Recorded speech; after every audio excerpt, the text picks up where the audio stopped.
Budget Secretary Butch Abad says good governance will be President Aquino's shining legacy when he steps down in 2016. The full report from Freddie Abando. On July 27, President Aquino will deliver his sixth and final State of the Nation address before a joint session of Congress to sum up the gains of the country under his administration.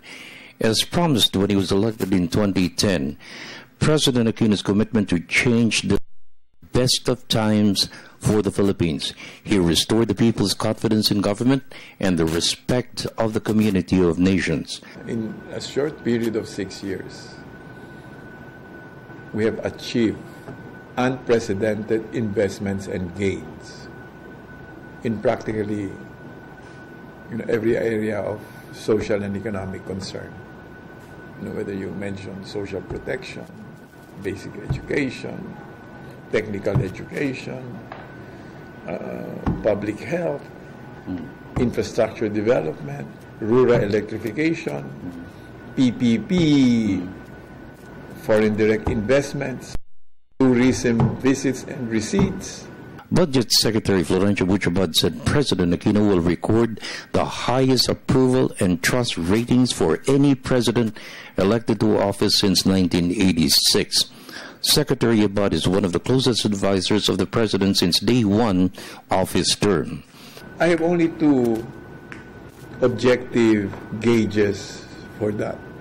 One is local and one is foreign. The local gauge is the President's approval ratings and trust ratings. He will be exiting as the country's most trusted, president we've ever had, from the time of President Cory, post-martial law, to this day.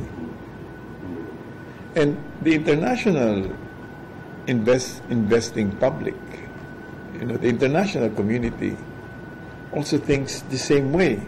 Abad stressed President Aquino's record will be a shining legacy of good governance. Solid gains in the president's crusade against corruption has led to the filing of plunder charges and detention of former President and Congresswoman Arroyo, Senators Juan Ponce Enrile, Jinggoy Estrada, and Ramon Bong Revilla Jr., the impeachment of Chief Justice Corona and Ombudsman Gutierrez, and a list of congressmen in connection with the Napoles pork barrel scam and more.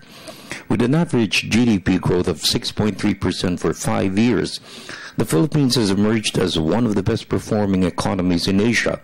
Because of this, it's no longer the sick man of Asia. The Philippines is more competitive in the global economy.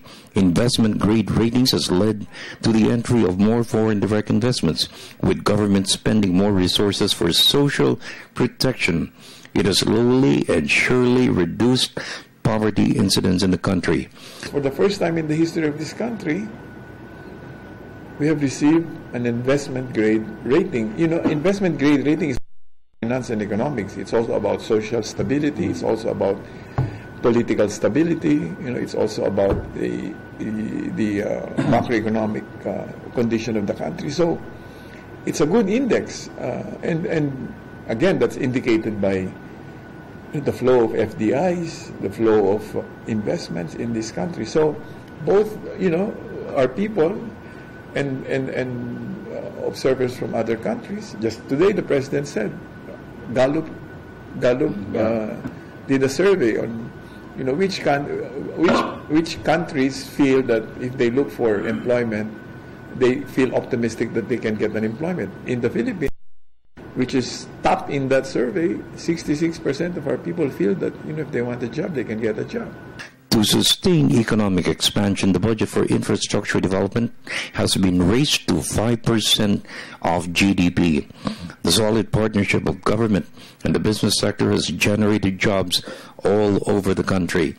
President Aquino's commitment to win the peace in the Bangsamoro region of the country sets the stage for sustained growth in Mindanao.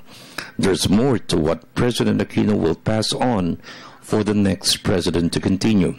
To sustain the good times, Abad stressed it will all depend on the choices of the people in the 2016 election. Certainly, the president has positioned himself to be continually a key player in that process. For the People's Television Network, this is Freddie Abando reporting.